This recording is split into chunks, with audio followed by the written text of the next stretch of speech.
Okay, so you look at this title and what's the first idea that comes to your mind?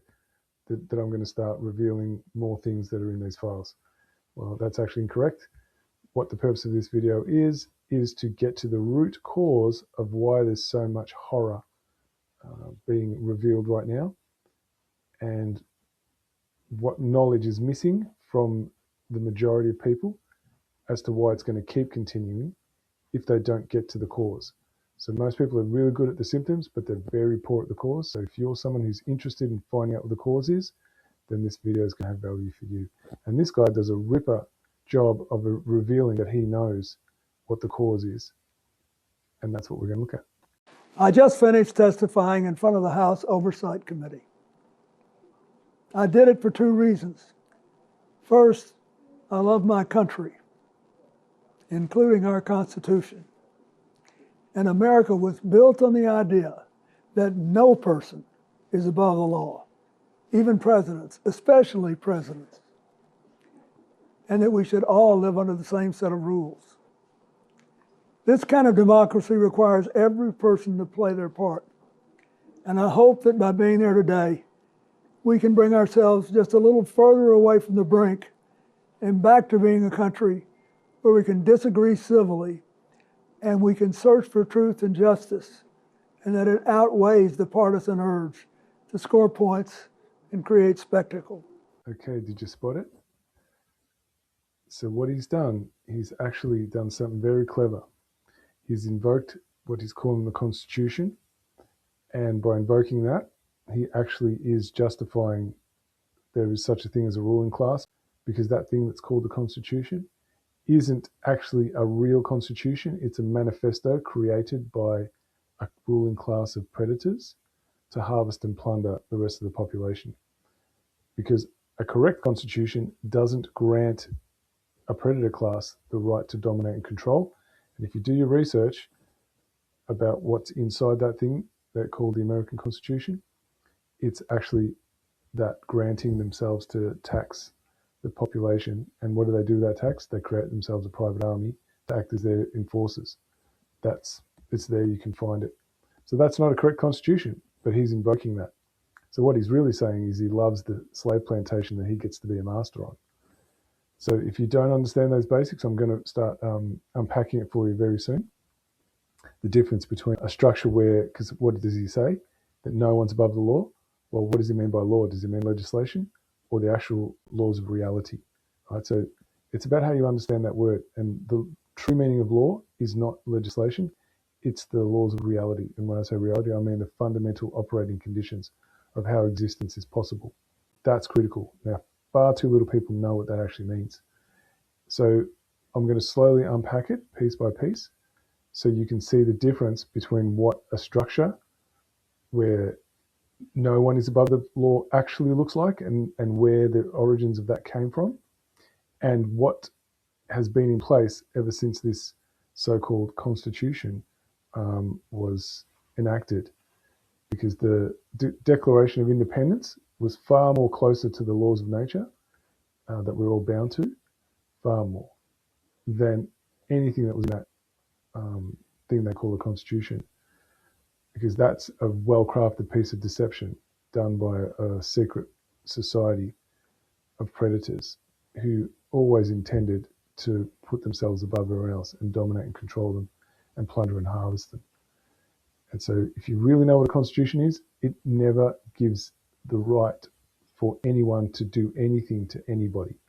What it does is it sets the limits of what is allowable by people who want to serve in office. And that's all it's there. It's just to bind and constrain them from becoming people who will abuse that trust. And the standard that the society would know and understand, so they can measure when those people who take up positions of office, when they ever cross that line, and then they understand that that behavior is now criminal. And then there's a way to go about prosecuting them. So that's what I'm going to unpack and show you, because that is the cause of all this suffering that's been in play for thousands of years, especially since this so-called Constitution was enacted in America, which is hundreds of years. But thousands of years before that is the lack of knowledge of how a structure where the people are in charge of their own lives actually operates, as to why anyone would ever agree to any social system where it's organized under a formal structure.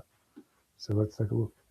All right, so before I begin unpacking the actual structure, I just need to run through some real critical things about what you're looking at here, what's called the natural order. These are the underlying laws that exist in reality. So, for example, you have the physical laws, like the law of inertia. You know, you go down at speed in a straight line and then you turn rapidly. Are you going to keep, are your wheels going to stay on the road, or is the vehicle you're in going to flip, right?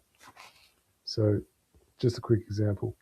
Then you've got the laws that you don't see, but they're just as firmly in place that can't be changed, and that's to do with consequences of behavior. So, for example, if you take something from somebody, especially by force, that doesn't belong to you, are they going to be super happy with you and want you around and you know, invite you back into their lives without any tension? Or are they going to get more defensive and protective, if not resentful and bitter, if that behavior continues, right? That's repeatable. You can see that. So, two versions of these laws. From that stems the rule of law, and that is the genuine rule of law, not the fake one, what the politicians and all the people associated with that machinery call the rule of law. That's not correct. That's legal positivism, which is a set of codes that they've created to conceal the crimes they're committing, which is the legal system. So I'm not talking about that. I'm talking about genuine law, where it's people who act from conscience that make decisions in what's called courts of conscience about the conduct of other people when harm has been caused, or if there's legislation that's the source of why people are being brought into these courts of conscience. The people, through their conscience, get to judge what the quality of that legislation is. Has it impeded on individual rights in that moment? And if it has, have the independence to nullify that legislation. And I'll get a little bit more into that later. So then below that rule of law is the people, right? As you can see, that order. And then there's the administrators of services to the people, which was essentially just created to make sure that justice is facilitated. So then we're not living under some system of vigilantism where people just take matters into their own hands without there being some kind of organized way that justice is administered, right? So the administration of service, you know, starts with the head of state. They're totally responsible. And then they have people who are subordinated under them, who take in positions that are like, I guess, assistances, because one individual can't do it all, right? So that's why it's divided into like a legislature, that's like a rules-based body. And then you've got the judiciary, so that's obviously for the administration of justice. And then you've got the executive, which is constabulary and what we call the prisons. And so that's all under the people. And then obviously, as you can see, public servants is what I just listed out. That's what they're called. So the administration is the whole mechanism, and then you've got the individual branches, which is the public service. Okay, so we've got that. Now I'm going to move to the next step, if you understand this order.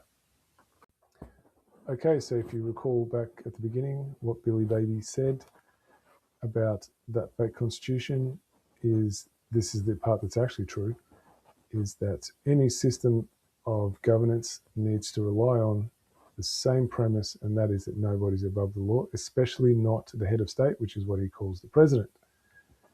And so how do we know that's actually in operation? Right? So you need to know what that structure would look like. And so if that's the case, it can never, this structure, impose itself on the people and impose taxes on them. That's theft. So how would you make sure that no such thing would ever happen? You'd need to have a structure that people actually have a lived experience of, where these people who hold office are actually servants, not masters. And so what you're looking at here is the correct structure that would ensure that none of us ever lived ever. And why don't we ever get educated about that? If the schools are about teaching you how to live free, why would they leave that out? Pretty important question to ask yourself. So let's have a look. There you have the people, is what feeds into trial by jury. That's the highest law institution in any land that's supposed to be in effect. And it's a selection of 12 jurors from a cross-section of social equals of whoever is coming into these courts of conscience.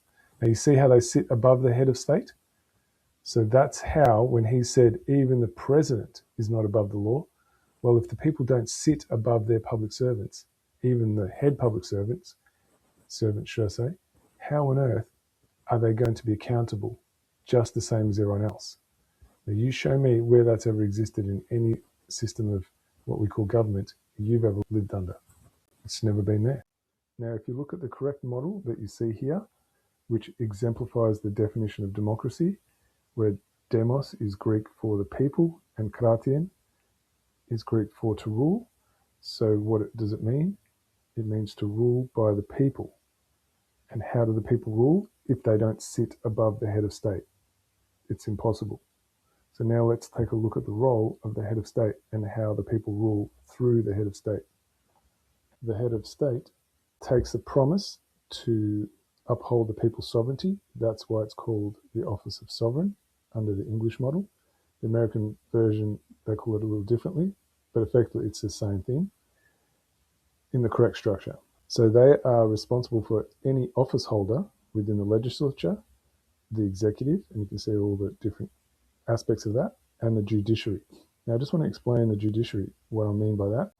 There's a convener, a clerk, a bailiff, most likely a court reporter, could even be a registrar. There could be others. That's all I'm going to cover, but I've only put the three major ones in there. They would be elected by the people, yet they take an oath to the head of state.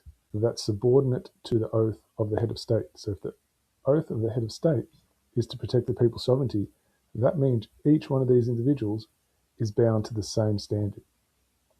If they breach that, then it goes to the head of state to remedy it. Now, if the head of state doesn't, look who sits above it, we the people. I hope you're understanding what true accountability was meant to look like, because it was set up for that purpose. But when it was originally set up, it was set up knowing that if we have anyone with more power than anyone else, that is domination. And no free-thinking individual will ever agree to that. So it's really important to understand how trial by jury is the Supreme Law Council. That is the meaning of democracy. That's why it says democratic rule of law. So how else are we going to rule if we don't sit above all these structures we've created to serve us? How else is that possible? So that's what's missing in when he says the word democracy. He means autocracy wearing the cloak of democracy. When he says live under the same rules, he means the rules invented by the legal system to subordinate you, which is coming soon. I'm going to show you that. And so where this structure all came from? It came from England, right? You'll even hear people who know anything about how the Constitution was formed. It was inspired from what's in the Magna Carta. And so there's three major clauses, should I say, in the Magna Carta that are directly related to the people being in charge of their own lives, which is Article 39 and 40, and then Article 61 is about accountability, right, where nobody is above the law. It's an enforcement clause. That's what that's about. How many people actually get to learn that? Now you have a look, if we're running this correct system, what kind of actual attributes would be attracted to a position that takes responsibility in this structure? It's going to be someone who has compassion, who's responsible, who's authentic, trustworthy, honest, collaborative, generous, transparent, humble, empathic, impartial, principled, respectful, supportive, considerate, conscientious, right? How often would you see that in today's structure, right? So there's your big red flags right there. Look at the quality of the people that are attracted into these places because they're not accountable, right? And that's where all crimes come from, where there is no accountability. And I'm going to show you what that structure is shortly. So this is the part that's really critical to understand. If you don't understand this part, you're not going to understand how crimes are allowed to happen, why there is such a disparity between who gets away with what based on where they're positioned in this actual distortion that we are living under. And I'm going to show you that distortion soon. Before I do, I just want to show you a little bit more detail on how the actual correct court systems that are run under the genuine rule of law actually operate, to just show you how badly distorted what we believe is a legitimate court system actually operates at. Okay, so the first thing I'm going to say, and I'm going to say it really clearly, is if anyone's thinking, where does one of these courts exist? I'm just telling you now, it doesn't, and it hasn't. I don't know how many years, but it hasn't been in anyone's lifetime that's watching this now. Most likely hundreds of years it hasn't. So, because in the 1215 it was sealed to work this way, but as soon as the seal happened, all the people who were responsible for harming the people got together and started planning a way to erode it, which gave rise to the birth of what we call the legal system. Yet that doesn't change the way it was supposed to run, and it's the lack of knowledge of we the people now, because we don't know this, we believe that what we have is legitimate because we don't know any better. And this is where you get to step into your power to educate yourself and think back to the actual, when I showed you the natural order structure, as to what would make the most sense here, right? So here we have what's called a convener, which is just the steward of the procedure, right? And their role is to convene the tribunal, to ensure all relevant parties are informed, to organise a time, place, and for the procedure to be conducted. They state the issue to be examined. They safeguard the integrity of the procedure. They ensure equal opportunity to speak and present evidence. They prevent coercion, intimidation, or disruption. They oversee the accurate documentation of the proceedings, and they remain neutral and dissolve the assembly when the procedure is over. Now, today, what we have is judges, and they do far more than that. They're nowhere close to this, and that's been the usurpation of this position, where the power of the jury has been concentrated into this entity called the judge, which is just a slave of political parties. That's all they are, right? And they come from a select group of people within this secret organization, usually called the Bar Association, which is just a private fraternity. How many people that are in the legislature are from that Bar Association? You want to take a look at, because you have a look at how legislation is written. It's written by a priest class that writes it in a certain way that only the priest class gets the right to interpret. Why isn't it done in just very simple layman's language? Ask yourself that question. Big, big thing to think about. So let's look at the jury of social equals, what their role is. The admissibility of evidence, they're the ones who judge on that. They judge on the facts of the case. They establish if there's malicious intent from the one who's accused. They ensure that the individual rights are upheld of all people. They protect the accused and the accuser from injustice. They assess the justice of the legislation. Remember I said that earlier, whether that legislation is a just rule or not. Then they're looking at the guilt or the innocence of the accused, and they have the independence to annul unjust legislation, and they can also hold officials accountable. This is where the whole thing about no one is above the law, right? That's done through the jury of the people. Really critical to understand, and why don't you know that, right? As you can see here, it says magnacarta1215.com. That's where you're going to get to learn more of that if this is something that's speaking to your conscience.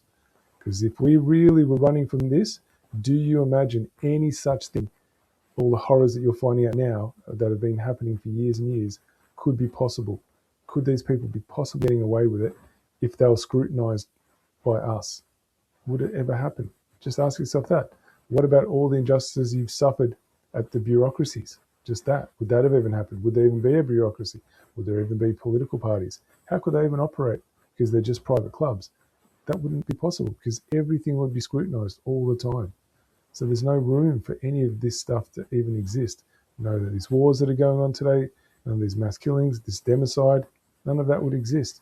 When you think about the horrors that have been committed over and over and over, none of it would exist if the people understood this basic principle, how to live in alignment with the laws of nature. And this structure is waiting for you to learn it and then embody it and then start speaking it, and then it'll happen.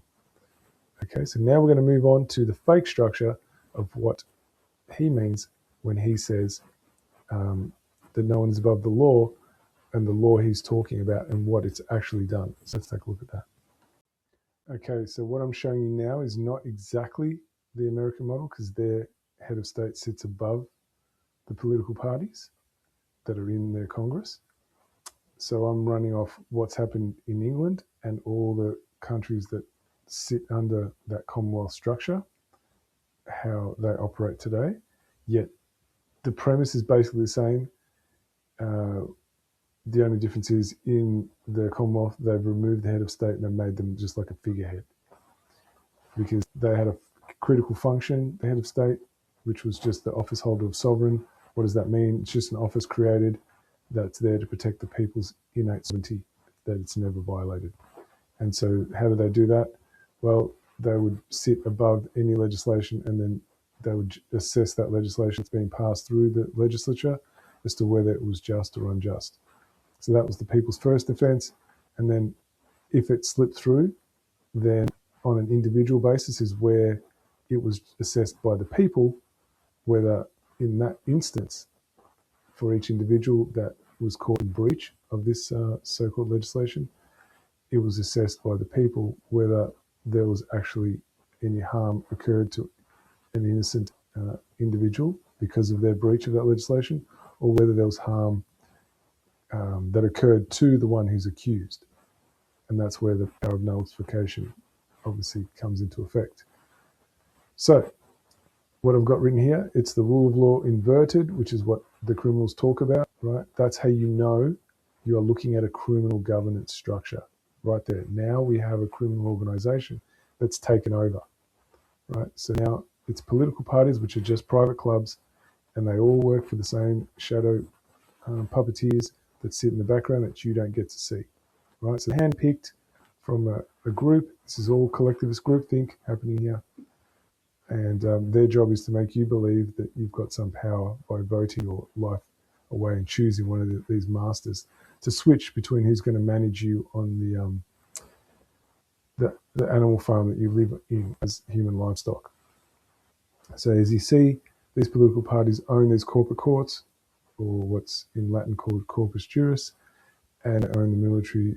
And see, it's not constables, it's police, which are policy enforcers. So they enforce the policies of their masters.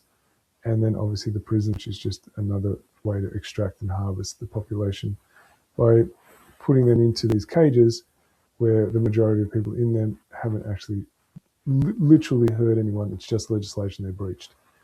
Obviously there are some people who do, but if we were living under correct structure where people's needs were met because there was equity in the system, you'd see there'd be far less criminal behaviour. And then look who sits at the bottom of that. Yes, we the people. We are the ones who get to be the ones who get whipped and harvested, just like any slave. And so you can see the personal characteristics. See if you can recognise this in any of the people who take up these positions, whether they be in those corporate courts, in the military, the police, and the prisons, right? Can you recognise this? It goes without saying, the legal profession is full of them, and also political parties. That just goes without saying. Cowardice, domineering, arrogant, unresponsive, deceptive, manipulative, vindictive, brazen, judgmental, narcissistic, authoritarian, predatory, coercive, aggressive, ignorant, ruthless. Check that out. Do you recognize that in who you deal with day to day that fit in this category that you're looking at? And so that's why these atrocities have been allowed to carry on, because the people do not know the correct structure. Most people believe this sincerely in their hearts is the correct structure. It's not, it's the inversion. And that's why it's happening. So if you don't learn the cause, which is this, it's going to keep happening. You're not going to have any power to change anything, because you're still going to scream at the effects of all the bad things that have happened and keep happening. But you're not going to know how to stop it, because it takes each individual to learn this for themselves and then start speaking it out loud to everyone they know. And then the momentum builds and they can't hide any longer. But you have to know it first. That's not something you can skip. And the overwhelming majority skip it. And that's why they keep getting dragged back in to the pen where they can keep getting harvested and plundered. So that's what I wanted to show you today. And whether you care enough to do something about it, that's up to you. And if you do, I'm just going to show you the site. where Magna Carta 1215 can be found. So if the content of this video has resonated with you to the point that you're still here, I highly recommend coming here to magnacarta1215.com, created here in Australia. So first place I'd be looking is articles, lots of top-end stuff here that's really going to explain how the illusion has been fabricated, I guess, and why it's so popular for people to fall for it, and then how to see through it. You've got learning, that's videos, reading, Act versus Charter, really worthwhile seeing that one, because acts are how your masters rule you, and charter is how we the people are in control of our own lives by putting a restraint around anybody who wishes to act in service of the people. If you're interested in seeing some actual evidence of what it's like to stand in your power to actually express the truth about how a true self-determining society lives, and when that meets those people who act as public servants come to enforce transgressions against you, that's highly recommend to watch that. You might want to take some action, so you've got the notice process, or you've got here some campaigns that are in train. You can join them anytime and serve them on your local if you like. If you're interested in finding out if there's any communities near you or starting your own, you've got this tab, and then you can always get in touch. All right, that's it.